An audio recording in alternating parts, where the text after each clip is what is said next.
안녕하세요. 이성재입니다. 자, 오늘은 탄소화합물 단원에 대해서 공부하도록 하겠습니다. 자, 어디에나 탄소가 있다 라고 하는 부제처럼 탄소화합물은 굉장히 다양한 곳에서 만날 수가 있습니다. 자, 그러면 시작해 보도록 하겠습니다.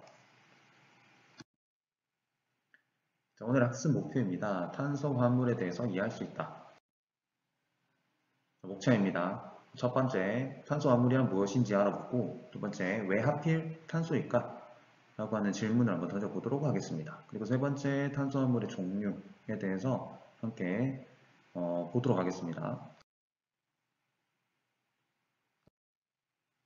탄소는 원소 주기율표상에서 바로 이곳에 위치하고 있습니다. 6번 원소로서 굉장히 중요한 역할을 하고 있는 것이 탄소입니다. 영어로는 카본이라고 할 수 있죠.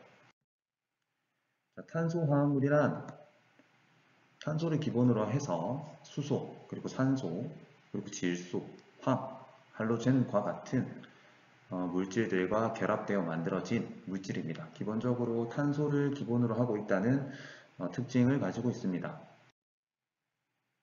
그렇다면 왜 하필 탄소일까요? 자, 탄소는 6번 원자로서 전자를 6개 가지고 있습니다. 그리고 첫 번째 껍질에 전자가 2개가 있고 그 다음에 바깥 껍질에 전자가 4개 이렇게 돌고 있는 형태를 가지고 있는 것이 탄소 원자의 모습입니다. 자, 탄소 원자를 이렇게 나타낼 수도 있는데 자, 이것을 이제 원자가 전자라고 하는데 화학결합에서 굉장히 중요한 역할을 하는 것이 원자가 전자입니다. 자, 이 원자가 전자가 탄소의 경우 하나, 둘, 셋, 네 개를 가지고 있어서 굉장히 다양한 결합을 할 수 있는 특징이 있습니다. 따라서 탄소끼리도 결합을 잘하고 탄소는 여러 가지 물질들과 다양한 결합을 할 수 있다는 그런 특징을 가지고 있기 때문에 굉장히 많은 탄소화물이 존재합니다. 탄소와 수소로 이루어진 탄화수소 물질이라고 하는데 탄소와 탄소, 탄소와 수소 결합을 갖는 이런 화합물을 연구하는 것이 바로 유기화학입니다. 탄소를 갖고 있지 않은 화합물이 탄소를 갖고 있는 화합물이 갖고 있지 않은 화합물보다 훨씬 많습니다.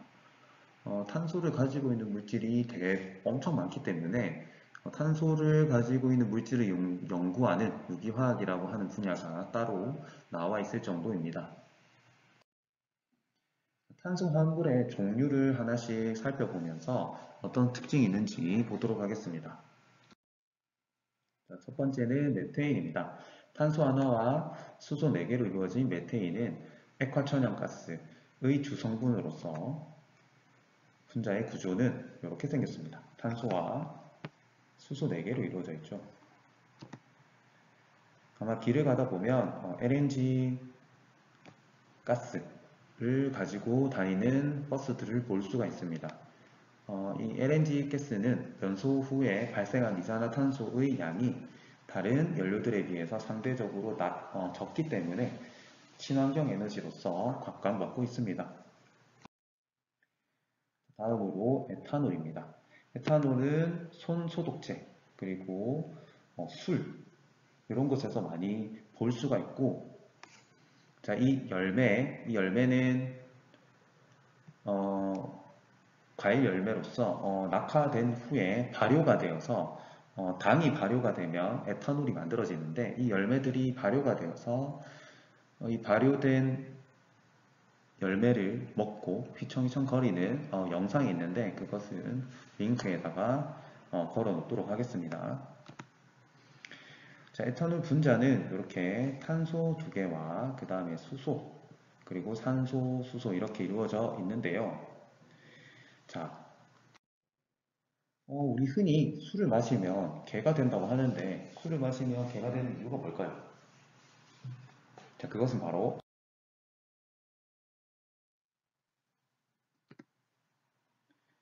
에탄올 분자가 개를 닮지 않았나요? 자, 이것은 농담이고 에탄올은 감정을 억제하는 기능을 떨어뜨리는 그런 기능을 하고 있습니다. 즉 우리가 평소에 감정을 억제하고 하고 싶은 말을 참고 하고 싶은 행동을 참고 있던 것을 억제 어, 그런 감정을 억제하는 능력을 떨어뜨리는 기능을 가지고 있는 것이 에탄올입니다. 그래서 우리는 평소에 하지 못했던 말, 평소에 해서는 안 되는 행동들 이런 것들을 마구잡이로 하게 되는 것이죠. 술을 먹은 후에. 그래서 흥분 상태가 되는 그런 걸 볼 수가 있는데 그 다음은 이제 아세트산입니다. 아세트산은 빙초산이라고 불리고 식초의 3에서 4% 정도 빙초산이 포함이 되어 있습니다. 그래서 이것은 산, 애시드로서 신맛이 나는 특징이 있죠. 그래서 우리가 그것을 먹으면 아주 시고 얼굴이 찡그러지는 그런 것을 볼 수가 있습니다. 자, 그리고 폼알데하이드입니다. 포르말린에 사용되는 물질인데 요즘에는 사용되지 않고 있죠. 포르말린은 잘 사용되지 않고 있고 그리고 새집 증후군의 원인 물질로서 아주 자극적인 냄새가 나는 특징이 있습니다. 아세톤의 경우에는 손톱질 제거제로서 많이 사용되는 것을 우리가 주변에서 볼 수가 있습니다. 자, 다음은 플라스틱에 대해서 조금 살펴보도록 하겠습니다. 플라스틱은 원유에서 분별 증류된 나프타를 활용해서 만들어집니다. 원유는 굉장히 많은 물질들이 섞여 있는 혼합물인데요. 분별 증류를 통해서 각각의 끓는 점의 차이를 활용해서 분류를 하게 되는데 에너지 회사들, 정유 회사들이 주로 이런 일들을 많이 하고 있습니다. 자, 원유의 값이 상승하면 나프타의 값도 상승하게 되어서 굉장히 우리나라 산업에 큰 영향을 미치게 되는데 나프타는 어디에 활용되냐면 나프타는 고무, 플라스틱, 합성 의류 등의 원재료로서 활용되기 때문에 굉장히 가치가 높습니다. 원유를 증류를 해서 에너지원으로 사용하는 것도 있지만 이런 플라스틱 제품들의 원재료로 활용하는 것도 매우 중요하기 때문에 이런 원유 값의 상승은 굉장히 큰 영향을 미치게 됩니다. 자, 그리고 여러 가지 탄소화합물 중 약에 대한 얘기를 조금 해볼 텐데, 자, 진통제로서 아주 유명한 약은 바로 아스피린입니다. 이 아스피린은 아세틸 살리실산으로서 바이에사에서 만든 아스피린이라고 하는 약명이 훨씬 더 유명한 제품입니다. 자, 버드나무 껍질에서 유래된 살리실산을 활용하게 됐는데, 이 살리실산 같은 경우에는 이제 산성이다 보니 많이 먹었을 때 위가 쓰리고 위에 부담을 주는 부작용이 있습니다. 그래서 바이엘사에서 위벽 자극을 줄여주는 합성의약품으로서 최초로 출시하게 된 약품입니다. 그래서 요즘에도 많이 사용하고 있는 제품이라고 볼 수 있습니다. 그리고 또 다른 진통제로서 유명한 것이 바로 타이레놀인데 이 타이레놀도 아세트 아미노펜이라고 하는 것 이름보다는 타이레론이라고 하는 제품명이 훨씬 더 유명합니다. 존슨앤존슨이라고 이번 코로나 시국에 얀센 백신을 만든 회사로도 유명한 곳입니다.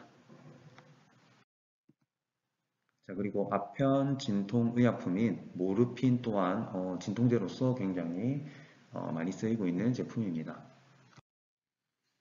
자, 항생제로 살펴보도록 하겠습니다. 페니실린은 최초의 항생제로서 전쟁터에서 병사들이 죽어가는 것을 막아준 아주 유명한 약이 되겠습니다. 이 페니실린이 만들어진 계기, 페니실린이 발명된 그 일화를 좀 살펴보면 과학에서도 재미있는 이야기거리가 많기 때문에 관심 있는 친구들은 꼭 한번 살펴보면 좋을 것 같습니다. 그리고 항바이러스제입니다. 항생제의 경우에는 세균에 의한 질병을 막는 데 큰 역할을 하지만 바이러스에 의한 질병을 치유하기 위해서는 항바이러스제가 필요합니다. 자, 그래서 신종플루에 대한 약으로서 사용되었던 타미플루 그리고 이 코로나 시국에서 또 화이자사에서 만든 팍스로비드 같은 항바이러스제들이 이제 출시가 되면서 바이러스성 이제 질환들도 우리가 치유할 수 있게 되었습니다. 이처럼 다양한 탄소화물들이 우리 주변에 많이 존재하고 있고 이런 탄소화물들이 가지고 있는 기능들, 이름들, 특징들 이런 것들 한번 잘 생각해 보면 좋을 것 같습니다.